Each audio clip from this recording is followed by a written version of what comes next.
Hello, welcome to JIBRIN Angle on Oweleke TV. My name is JIBRIN and this is my angle.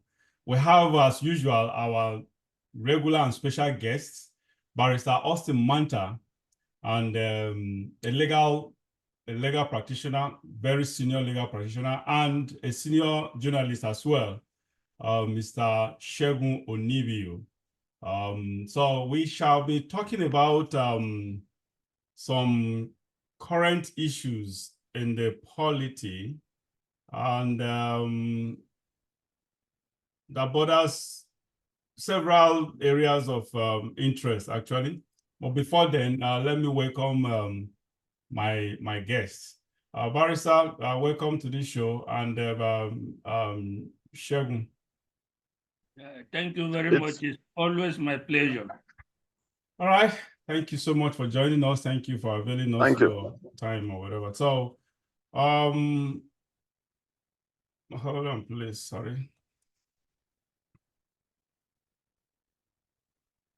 All right. First, let's start with the federal government. Now, we all earlier in the week, we had after the federal National Council of State meeting. The spokesperson, this crazy Ononuga, is it by Ononuga that just talks anyhow without control, came out to talk about, is it, I think, yeah, it was nobody about it. Actually, I gave you the report, but I think Bayo was the one who spoke on behalf of the the council. And he talked about how they were able to trace 83 billion to the sponsor of the protests, the August 1 to 10 protests. And after that, we talked about the Council of States. He talked about the Council of States passing a vote of confidence on the president. And it got me thinking and wondering what the hell actually was that? What the hell is going on here? First, 83 billion. I don't know. I don't know. 83 billion naira is not a chicken change.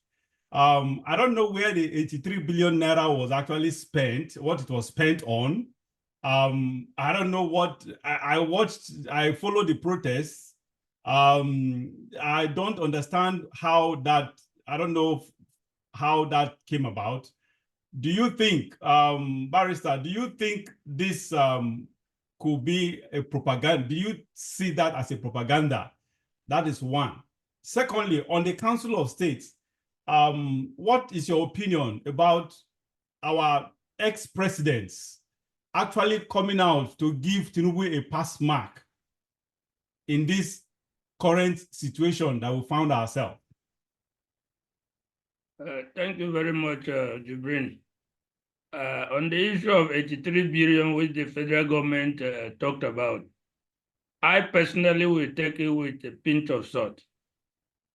I have never had confidence in anything that comes from the federal government or from the security agencies when it relates to issues like protest. As far as I can remember, going back, anytime there's a national protest, the government of the day will blame it on opposition and will blame it on supposed sponsors. This is not the first time, right from as far as you can remember.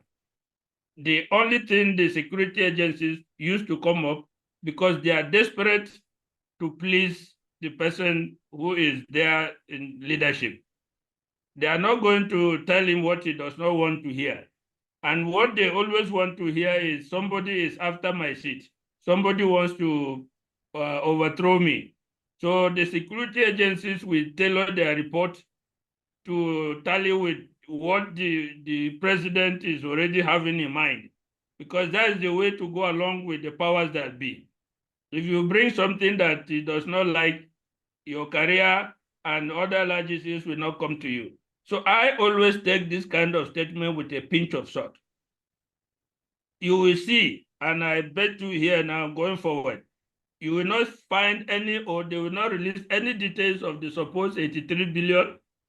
Yeah. In whose account it was found, how it was disbursed, who got the money. Because if you are transferring money from account, it should go to an account. It should be very easy for the security agencies to know who received what and from who. But you will never find any details coming out to the public because they simply do not exist. So these are the kind of propaganda things the government used to do to enable them clamp down on supposed agitators, supposed opposition elements, which they have tagged. They will tag you as an opposition person, as people who are treasoners who want to overthrow the government. They desperately need something to tell the people why we are going after these people. And that is the kind of thing they come up with. 83 billion, for God's sake, who is going to use that money? Is it an aggregation of people that have the 83 billion and they disburse? For God's sake, we are in the country, I'm here. I don't need anybody to pay me any money to come up to demonstrate because of the kind of situation we are in. And the people that came up, are they telling us that, okay, they gave them money to come and protest? That is absolute rubbish. If any money was dispersed, it could only be from the government that gave its own people, its own youth to come and do counter protest. I do not see how you will say, oh, the whole protest against bad governance and hunger was sponsored financially. It makes no sense. It's absolute nonsense. Now, coming to the issue of Council of State, what do you expect? Number one, the Council of State is made up of the state governors, former head of state, former judges of chief justices of Nigeria, the national security advisors. Now, of the 36 state governors, majority are APC governors. You don't expect them to come up and pass a vote of no confidence against their own presidential man. And the Council of States communique is always based on majority. It's possible that one or two people spoke against it or outside, but once there's a majority, that is how the communique okay. So it's about democracy. Even the Council of State, so there's rule of democracy. Okay. I didn't know that. It's very possible that one or two people will speak against it, but since the majority of the members overwhelmingly say, okay, let's give this man a pass mark, that is what the communique will, or the press release will reflect. Remember, somebody like Obasanjo did not attend the State Council of State meeting, and you know what he has been saying in respect of the government. So you don't expect him to be there and go along with something like this. He did not attend, and the other people that Buhari attended, Jonathan attended, IBB did not attend. Gowon and Abdusalam attended too. Abdusalam attended, Jonathan attended, Buhari attended, IBB did not, Obasanjo did not. Gowon attended. So, and besides that, I don't even expect anything from the Council of State. If they were to take something otherwise, assuming they said they don't have confidence in the president, that will have far-reaching ramifications, including their own office. It will mean that the government is going to go down, and that will include their own position as governors and others as well. So I don't expect anything other than, okay, we'll pass a vote of confidence on the president because it also affects them. Honestly, to Shegun, the truth is, this issue of vote of confidence, I thought under normal circumstances, what makes sense is when things are going well in the country and when things are not just going well, but seen to be going well in the country, or at least relatively, let's use that word, relatively going well. That's where this issue of vote of confidence is comes out positive.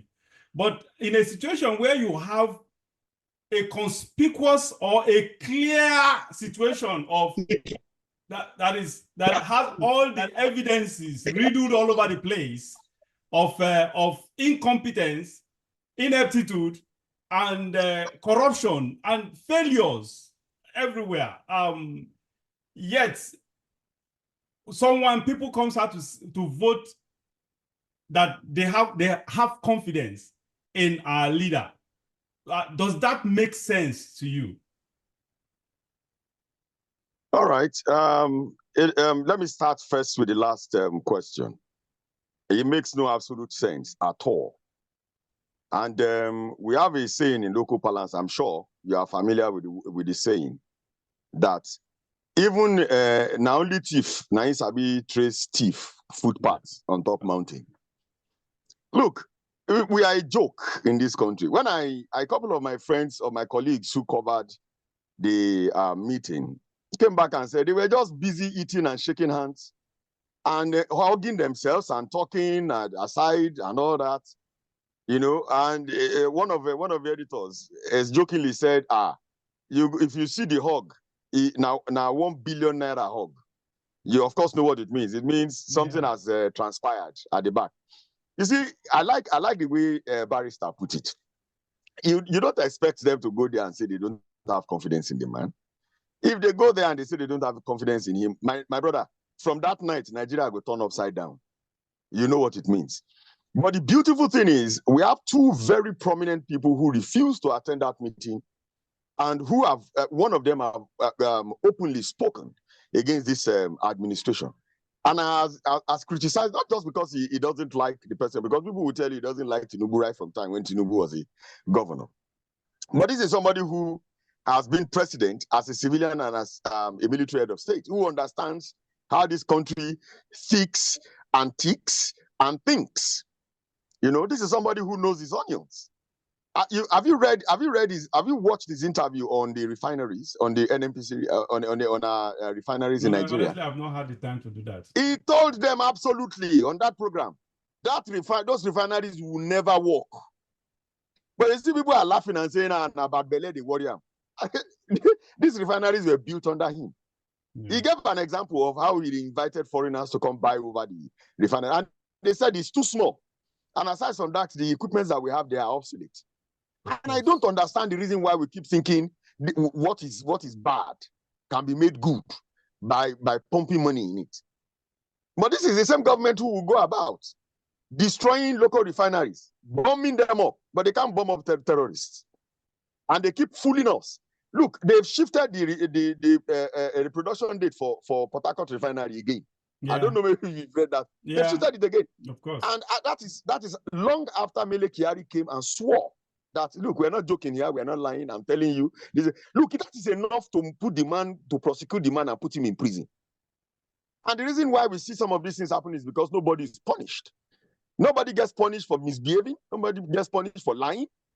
Look at the kind of nonsense, reckless statements that was made by, what's this man name now? Who is the minister of, I keep forgetting his name. I think this is Edu. Wali Edu, is it? Wali Edu, who is the minister of solid minerals. You know? No, solid minerals is Bio now. No. Bio is a spokesperson. Bio does not hold any ministerial position. No. Yeah, okay, sorry. Bio, yes. Bio is the spokesperson. There is one Tinubu man that is the solid mineral minister. Yes, that's the person I'm talking about with the white gray beard. Okay. Did you listen to his wrap-up of the Council of State meeting? He was insulting us on TV. He was insulting Nigerians and calling us names and calling us crooks when they are the ones that are thieves. He was practically telling us that we don't have sense and we don't know what we're doing, and people are clapping and looking at him. Nobody could. You know, I told my colleagues in our room where we analyzed some of these videos, I told them, I said, some of you are dumb. I'm not going to sit in a room with a man that I can't ask serious questions. What has he done about the Chinese that are mining our mineral resources and taking them away? What has he done about it under him? What has he done as minister? He's sitting there insulting us, and to cap it all up, they said that the protest was all about regime change. My brother, who go take your regime, no go protest. That's the way one take your regime, will not protest. Yeah. And you see all this nonsense that they do is because they know Nigerians well. Once they say something, Mr. summed it up well. He summed it up well. They know us. And that's one of the reasons why you see they keep pushing all this nonsense to us. Now, let me go back. Don't let me derail. Let me just go back to what you have said here. I like the fact that the person of Obasanjo has come out to openly tell the government, this is not the direction that Nigeria should be going. Nigeria is collapsing. Our people would say, banana is spoiled, now see the right. That is what is happening to Nigeria. Whatever it is that Tinubu is doing, whatever vote of confidence that they pass on him, does not stop the fact that there is hunger and there is insecurity. And this government is just playing with policies that they know will not work. They're just toying with different, they have to do that as a backup for whatever it is that he's doing, so that it will seem as if, oh, the past leaders are behind it. Meanwhile, these are the past leaders who messed up this country. Jonathan is sitting there passing vote of confidence. The one is sitting down there passing vote of confidence. After ruining and running this country aground. Buhari that has never attended any state council meeting is sitting there to telling us about a passing vote of confidence. A failure, a colossal failure. Is somebody who ruined this economy and ruined this country. He's sitting down there passing vote of confidence. People who should be in prison. It is sad. It is sad. There's no vote of confidence anywhere, my brother. The fact and the truth is we are not ready. That's one of the reasons why these people can even gather at all. You sit down there and tell us you're passing vote of confidence on a failure. So a colossal failure. He needed all that. To add to what a barrister said, all that 83 billion, whatever you are hearing there is propaganda, my brother. Now lie. I am telling you here, as in Wike's voice, fake, all fake. They're all lies. What they're looking for is just something to hold on to say, oh, we have to tell them to. I asked some of my friends who were there, the question you should ask, after saying 83 billion was discovered and XYZ, name the banks. If you want to show proof, at least I can see your face here. I know this is JIBRIN. I know that is barrister. Show the face, show their faces, arrest them. Show the bank account, show us. They let us see the 83 billion. Let us see the people you have arrested. Don't do propaganda. And that's what this government is doing. Propaganda, so that people will now say, they don't catch the people who organize them. The people will back down and say, hey, I don't want to enter trouble. You know Nigerians. Now, fella sang it. If it was in a song, nobody won't die, nobody won't quench. Yeah. Everybody won't go house. They go say, Mama, their house, children, their house. So whatever it is that you are hearing them saying, the vote of confidence, fake. The 83 billion naira, fake. Whatever it is that this government is doing, fake, all propaganda. What the only thing that stands here is the truth. And that is what we can see that is visible. Hunger and insecurity. And a directionless government. A bunch of, I don't know what the name to put to call them, a bunch of people who are going nowhere. You know how it is in Lagos now. You've lived in Lagos before. You know how it is in Lagos. People go just dress up, come out. They come out. You go see person dress up, wear tie. You know they get where they go. You go enter movie, they go up and down. That's exactly what this government is doing. Whatever it is that they throw at us, we just no, this one is good. Let us test it and see. Now let us wait. Like they are celebrating the inflation, whatever it is that they are describing as inflation, whatever, and they're giving stupid figures. When people can't buy food and people can't feed and people are insecure and people are hungry, my brother, this is absurd. It's absurd. It is. Honestly, let me add that, you know, personally, I don't take anything that comes from the government. I don't take it serious. If not that I want to be abreast with public affairs, I would not even tune to that. I would not even listen to it. I would not even read it.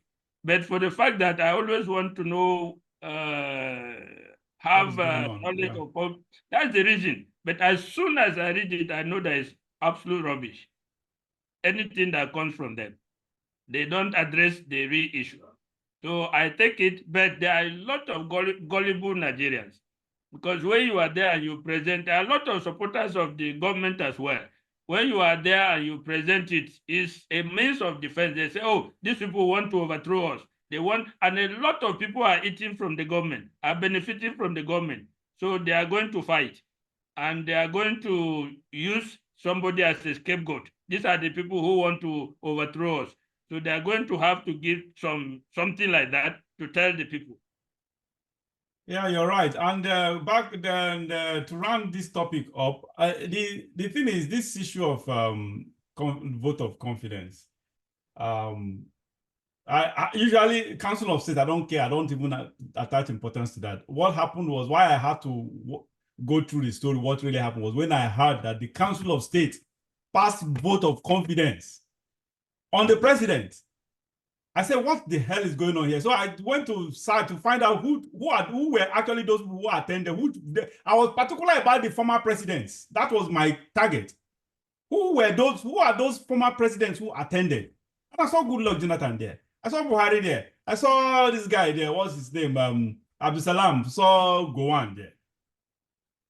I said, what the heck? Now, you said it's a democratic setup. The Council of State, they apply democratic rule. Well, even at that, even in the court, you as a lawyer, barrister, usually even at the Supreme, the appeal and the Supreme Courts, there is what we call dissenting voices. And these dissenting voices are made public. They are known. They don't hide under any shadow. And that is what I expect. Let's even assume, okay, overwhelming majority of the National Council of State members, the governors, the ministers, the special advisors, and whatever, excuse me, the ex-this, the ex-that, the judicial officials, retired judicial officials, they overwhelmingly voted for Tinubu. Obviously, there's no doubt we definitely have, even if they are overwhelming, we still have skirmishes of people who actually will be against him. Why won't such people make, after the Council of State, at least that is what they are, okay, unlike the judiciary, where a statement will be put out, an official statement will be put out by the dissenting judge or whatever. But this is a political matter. Why wouldn't an ex-president, for instance, actually, after the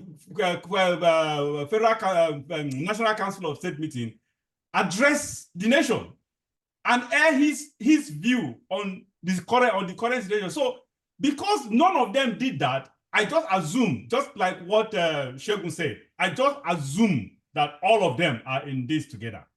They all are in this corruption. Yeah. Yes, and I believe that they did not just vote. I'm particular about, forget about the minister, the serving minister. Definitely, they will be, just like you noted earlier by Barrister. They dare not go against their boss, otherwise they are fired. That's an automatic thing. But I'm talking about the retired ones. I bet you, so much money or influence or whatever has changed hands, that this vote of confidence did not come on a patriotic. You cannot, even though Gowon that I think is the oldest of all of them, that is as old as that. Honestly, I'm surprised. Honestly, at his age, I expect someone his age to be that is close, getting much closer, that is much closer to the grave than any of them. To be at this point, what does Gowon need in life? What does he need? Nothing. What he doesn't, all he needs is just resting. That's just it, and just counting his days. And that's just it. So why can't he speak up? Anyway, Gowon, right from time, I've always seen him as someone that is weak, so my point is, honestly, I do not believe that money did not change hands. Either money or a kind of influence, something changed hands. Something made everyone to be in the same, including Gowon and Abdul Salam and other whatever. So they cannot, it is not possible that they are actually seeing as Nigerians, they are seeing and hearing what Nigeria is passing through. How we are in the trenches of poverty and failure in all stratas of society. Yet they came, they supported this crazy vote of confidence. I don't think in their right mind, their right conscience, in their free conscience, they would have done that without any inducement. I'm telling you. So that is my opinion. Let me add that what you should understand is the Council of State is not a chamber where you go and do back and forth. So the people who, before you go there, you know the topics that are up for discussion. The people who oppose those topics normally don't attend. What they do is they signify their opposition by not attending the Council of State meeting. Remember, Buhari was against the government of Obasanjo, against the government of Jonathan, against the government of Yaradua. In all that time, he never attended even one Council of State meeting. That's the way they show opposition to the government. Now, by Jonathan, by Abdul Salam, by these people going, you saw they are all trying to rally around Tinubu.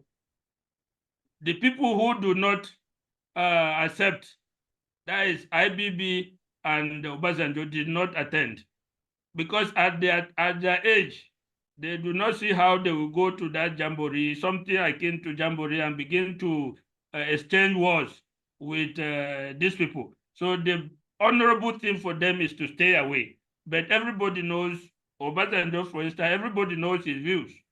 So they think that is sufficient.